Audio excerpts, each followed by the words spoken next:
YouTubers, and welcome back to another episode here on ESGNet as we're making a return back to NCAA Football 14, and this is the Highland Scotties Team Builder Dynasty, and this is a special Scotty Sports Talk, and this is part 2 of our custom prospects that myself, my buddy Steve, and Taylor, and not to mention you guys, have all submitted to the recruiting board this year. So first off, we're going to kick back in here and get started with KP Demarco. He is from Pryor Creek, Oklahoma. He is 6'2", 200 pounds, and he's a wide receiver.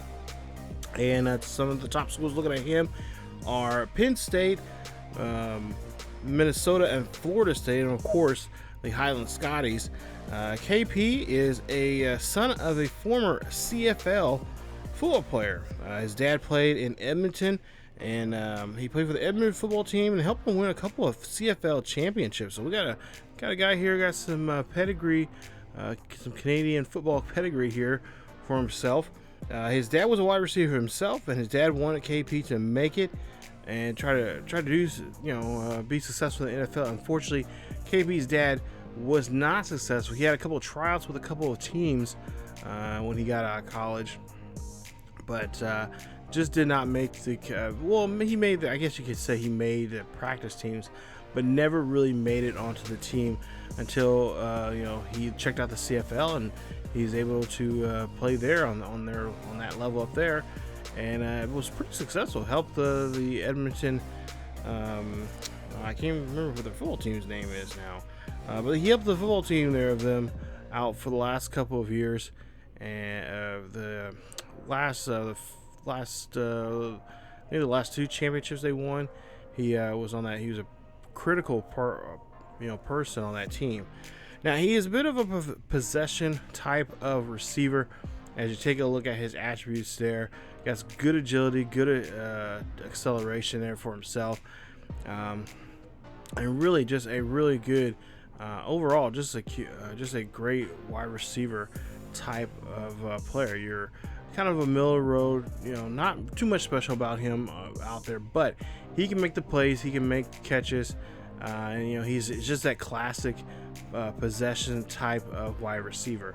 So we're hoping to see if we can pick him up and try to recruit him. We go on now to the next recruit here. It is Maddox Bratcher, and he is from Marshall, Missouri. School's looking at him, of course. Highland is on top of his list here, along with Stanford and Clemson. Now, Maddox models his game after Minnesota Vikings free safety Harrison Smith. He is also a free safety. He played that and a strong safety in high school, and right now his senior year in high school, he is staying as the starting free safety. And he wants to try to be the best free safety in the NCAA. He wants to be on that same level as many other free safeties, and of course other good defensive players like Harrison Smith, of course, is his all-time favorite. He's been a big Minnesota Vikings fan for a couple of years now, and it's just really he wants to imitate and maybe even perfect the way Harrison Smith plays on the field. And his grandfather, of all things, the reason why he is a huge Vikings fan is his grandfather was on one of the 1970s teams. His grandfather actually played in the 1974 Super Bowl. He was part of that team and helped them win that championship there. So, another kid that has some family that played professionally on the professional level there, and he's hoping to try to bring that back to the family and get back in the family business there as one of the trying to be one of the top defensive players out there, especially in the secondary. But you see, look at his numbers there, and he's pretty much a coverage kind of guy, so he can kind of fly around the field when he needs to. Take a look here. Not too much of his hit power, not the greatest, but great pursuit play recognition, of course, zone and press there from him. So we are going to try to recruit him as one of that free safety position is kind of one of the needs that we need to have this upcoming season. Next up is a young man from Georgetown, Texas. We've got Kage Gordon. He's a tight end, and he is right now he's in his senior year. He's actually graduating pretty early. He's graduating at the age of, well, right now he's 16, but he should be 17 by the time he graduates. He got into school early, and he's a bit of a, kind of a brainy kid. He actually was able to go up 2 classes because of testing he took.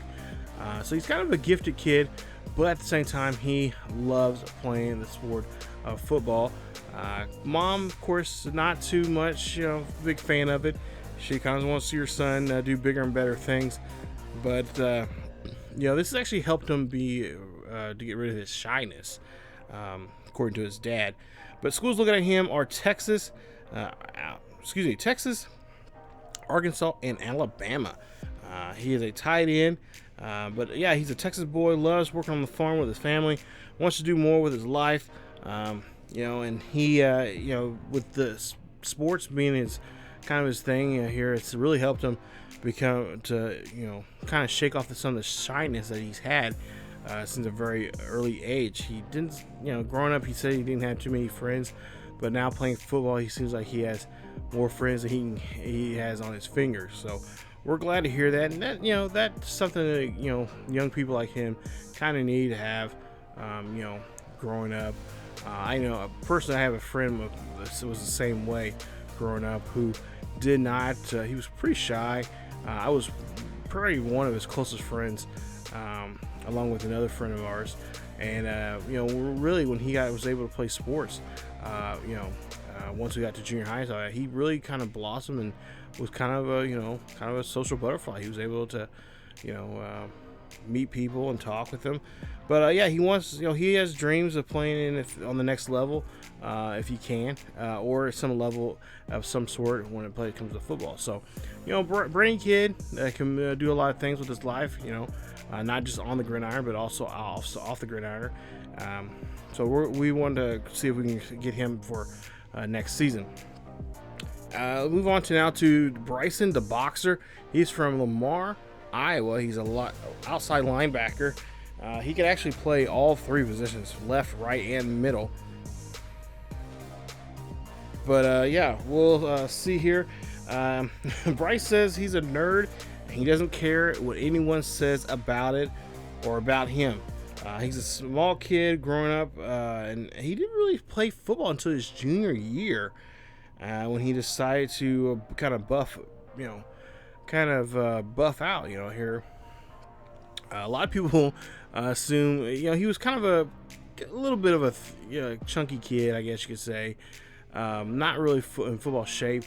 A lot of people was accused of using steroids, but that was not true. After many tests, and his parents went to the school board and told him that they would get him tested to find out. But he just had a decent diet. He actually went and used his own money to get a personal trainer and to work out and stuff like that. So he's actually bullied when he was younger, and that's one of the things they say kind of motivated him to try to build some confidence for himself. And he says that his personal trainer has been one of his biggest supporters, helping him out with that. So, but yeah, he a couple of summers ago, he decided to work out and try to get in football shape and put on some muscle. And actually, one of the guys that was one of the bullies was on the football team, and they were running drills, and he actually knocked out the bully in one of the drills. Just 2 years ago, I think I said his junior year, but it's actually his sophomore year. But now since his senior year, he has now got his junior year last year, he had 20 sacks in a season, and that was the most in school history, which helped him go to All-State. Next up is Dietrich McLaren. He is from Bardsville, Oklahoma. He is a tight end also, and this young man, Played QB actually in high school, in junior high and high school, so he has some QB experience. But one of his coaches says, "Hey, you're pretty tall, you're pretty athletic, you block very well. How about you be one of our, he says that one of the tight ends there that year got into some trouble and was going to be suspended for a good portion of the season, and they needed another big guy. And two guys, I guess he says that they were pretty similar in size, and coach wanted him to try a different position. At first, Dietrich wasn't for sure about it. He said, he was really hoping that he was going to, at some point in his high school career, he'll be able to play quarterback. But he said he'll take a try for it. He did, and since then he has not looked back. So you see some of what he looks like. We'll take a look at his skills here. He's a receiving tight end, which is really nice for us because we do throw the ball quite often to our tight ends. We do have a couple. At least I know talking to Coach Teddy Bonds, he said he's working on some tight end setups here. But yeah, there you see.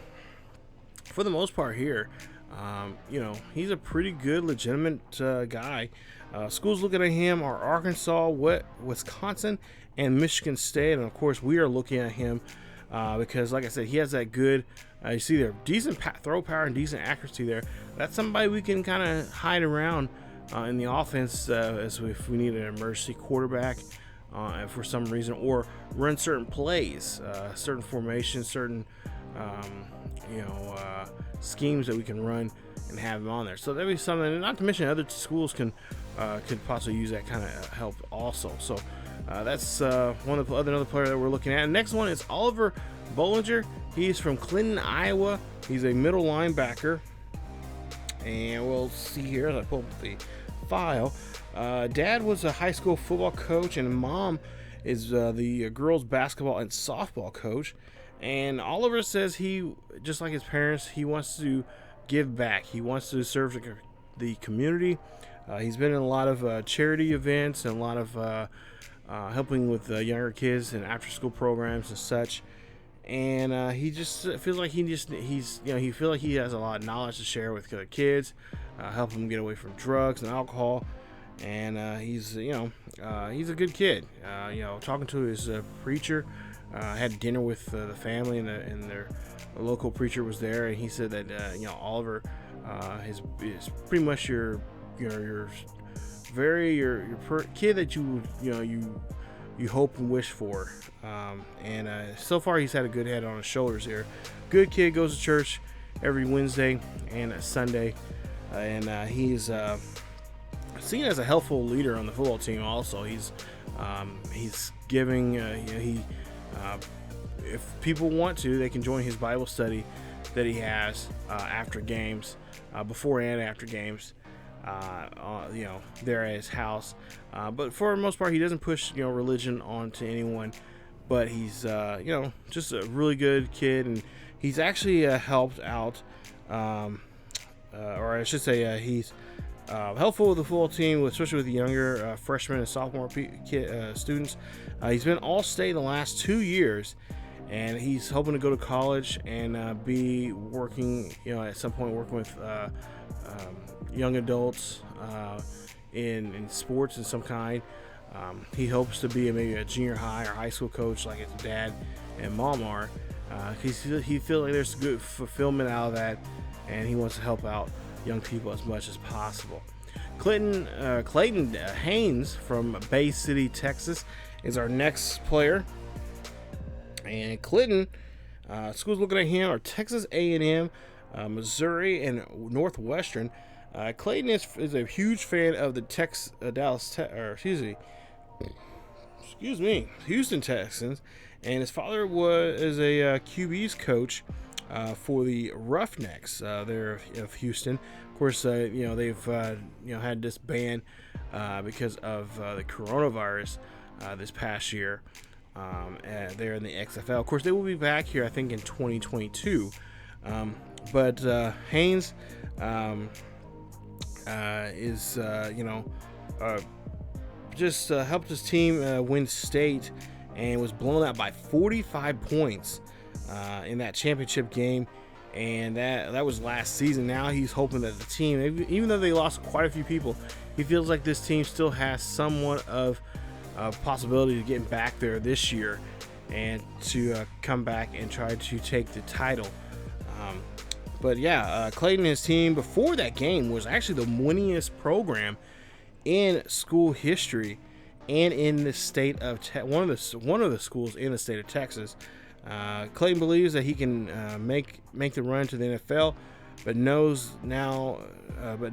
knows that days, there will be long days to get to that, and he knows there's going to be a lot of hard work, and he feels like he can make a difference on the next level, going to from college or from high school to college, and he just hopes that he can find a school that he feels comfortable with and that's comfortable with him to make that run. So he is a quarterback, like I said, from Bay City, Texas, and Texas A&M, Missouri, and Northwestern are looking at him. Travis Magruder is another player here that we're looking at. He is a defensive tackle, and Travis, well, he is from Midland, or Melville, Melvin. I don't know how sure you say this, but he's from Missouri. He lives outside the St. Louis area, and he's a defensive tackle. Schools looking at him are Florida State, Pittsburgh, and Miami. He is a true country boy. He loves fishing. He loves hunting, and he visits. He lives, very close to the Missouri River, to the Mississippi River. And a couple years ago, he was flooded out. So it's not been a good time. It's not been a good, he's had a pretty rough life, but he's a talented defensive tackle, and was on TV quite often in the local TV where they show a lot of the high school football teams during football season in the fall. But one fall night, he had a really great game, but had some really terrible news at the end of the game. He lost his he lost his cousin in a shooting that was, we found out later on, was gang related. His cousin Daniel Magruder, and that's why he wears the number. He was telling me that he has to wear the number 55 in honor of his cousin. Travis said he at one point here he was really wanting to go after the people, the individuals, for what happened to his cousin, but he knows that if he did that, his chances of playing football at the next level would be taken away from him. And since then, the individuals that were involved in that shooting have been charged and arrested. And Travis says that it's the trial is coming up here very soon, and he knows that he's going to have to. This is going to take a lot for him not to do nothing crazy there, and we hope the best for him and his family on this tragic time right now. Hopefully, those individuals involved in that shooting will be prosecuted. Also, coming up next is Demarco Walker, and he is from Huntington Beach, California, and this young man from Huntington Beach is a quarterback, 6'5", 200 pounds. Demarco is everything is nothing but football. He lives, eats, breathes, sleeps, everything football. He's been doing that since the age of 7. His mom says she does not know where this comes from. Now, DeMarco's dad has been out of his life. He's never actually met his dad at all, and he's been to his mom.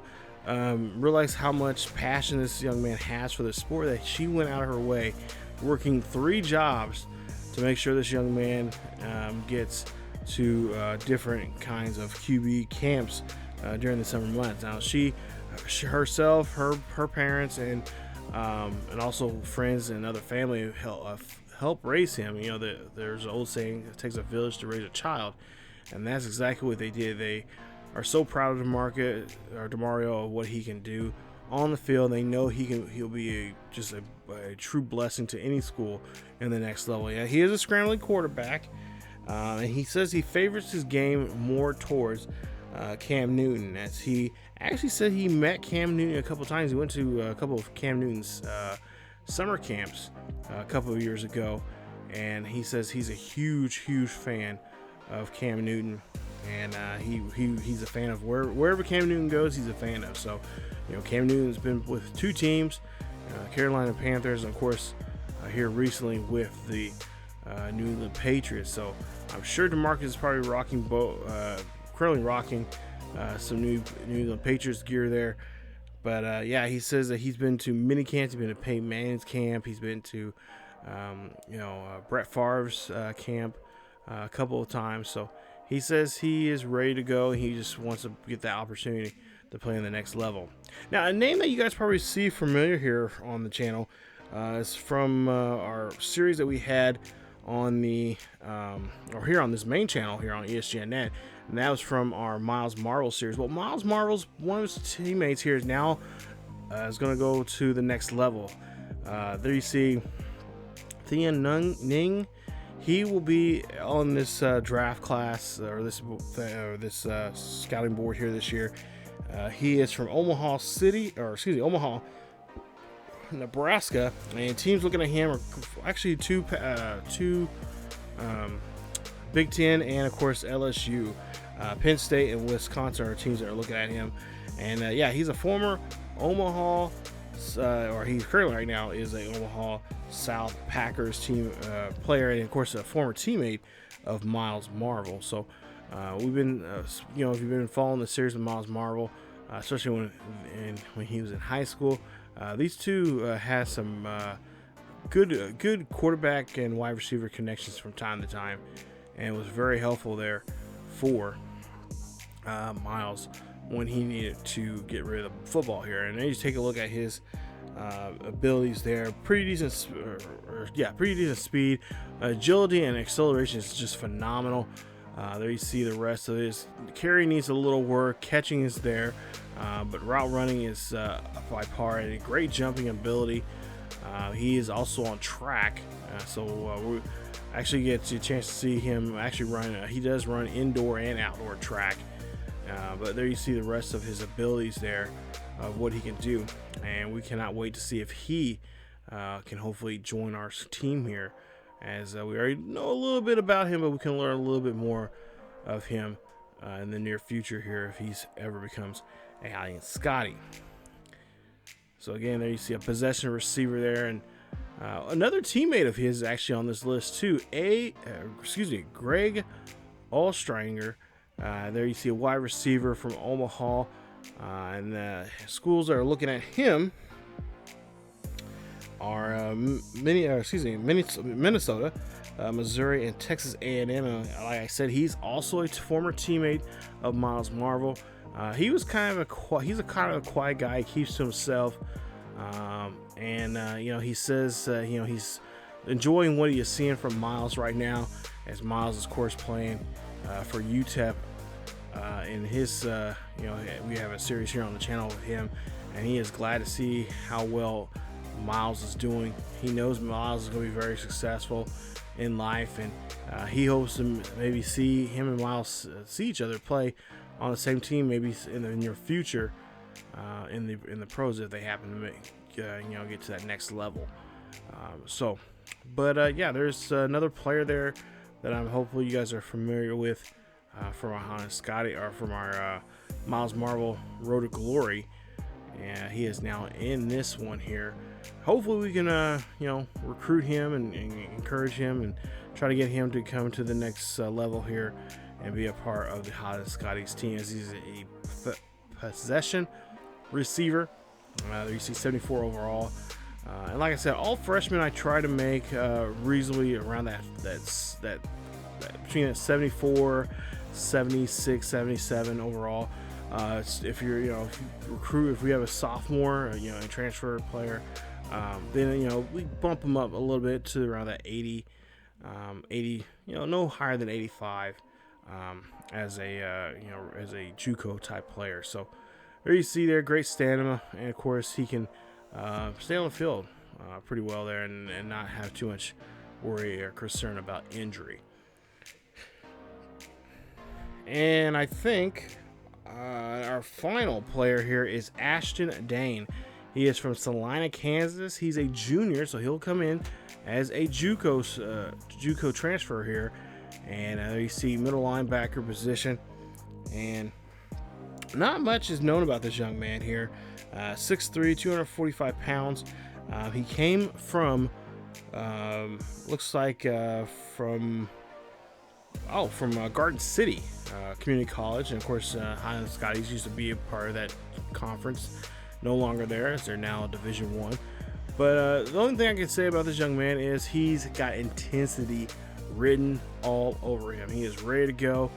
Coaches, I talked to a lot of the defensive coaches there, especially linebackers coaches, and they said that this young man on game day is ready to go. He's a very quiet young man. I actually got a chance to talk to him, and he says that he puts in the work during the week, during practice. He always tries to make sure he has a good practice. But yeah, he admits that he is intense. He doesn't have too many good close friends, but he says that the coaches need him to go out there and make a play. He does what he can with the abilities that he has, and he has some pretty good abilities. We'll see that here in just a bit. Pretty decent, your decent awareness for at least for his position, but great tackle, great play recognition. Pursuit is almost off the charts. There you see his strength just as well, and along with his agility there. But this young man is definitely, whatever school gets him, the schools they're trying to go after him are Florida State, Penn State, and Nebraska. This kid could be a difference maker for some defense out there. I wouldn't be surprised if he's a Heisman caliber type of player to win the Heisman. We have not seen a defensive player win the Heisman since Charles Woodson, and that was back in the 90s there, I want to say in the late 90s. So that is your recruits for this season. If you guys want to make any other recruits for the upcoming season, you can do it at anytime during season 5. Remember, just submit. Best way to submit it, to be honest, I don't like doing it here on YouTube anymore, but you guys can submit it on our Patreon, not Patreon, excuse me. You can go on our Patreon there. That'll be a way, if you want your player to definitely be on the team, that's the best way to do it. I know that's a way. I know you have to pay, but that's the way where you're guaranteed a spot onto the team, no matter what. But most importantly, definitely put your recruits on our Discord. There's a link, or there's a link down below for our Discord if you have not yet joined. But in the Discord, there is a section there for NCAA recruits or prospects or whatever it's called there, and you guys can submit your players there to be a part of the next class coming up, which will be class year 6. So of course they won't be on the team until year 7, but at least year 6 they'll be there. But everything for year 5 is done, and coming up here very, very soon, you guys, will be the start of season 5, and we take on Iowa coming up in that game. So stay tuned for that here on the channel. But that is it for this episode of the Custom Prospect Special here on NCAA 14 on the Highland Scotties Sports Talk. That's it for me. As always, keep each other healthy. Hit that bell notification so you guys can be notified of the channel, what's being uploaded here on the channel. Hit that subscribe button if you happen to be new. Hit that like button. Really helps us out to with the YouTube algorithms and such. And like I said, follow us on Facebook, Twitter, and Discord. Links down below in the description. If you guys want to submit a player, hit us up on Discord, and just follow the section there. It says NCAA recruits, and try to get your recruit. Remember, it's first come, first serve. About 20, the first 20 people that submit their players will be on to of course will be on the team. Any other submissions after 20, it's kind of that's pretty much you'll be set up for the next class that next year. So but that's it. As always, keep each other healthy. Stay tuned for season number 5. We'll kick off with Iowa, and we'll see how well we do. See if we can repeat as national champions coming up with that start of that season. So that's it for me. As always, wear a mask, stay safe, stay warm, most importantly. Keep each other healthy, and I will see you guys next time.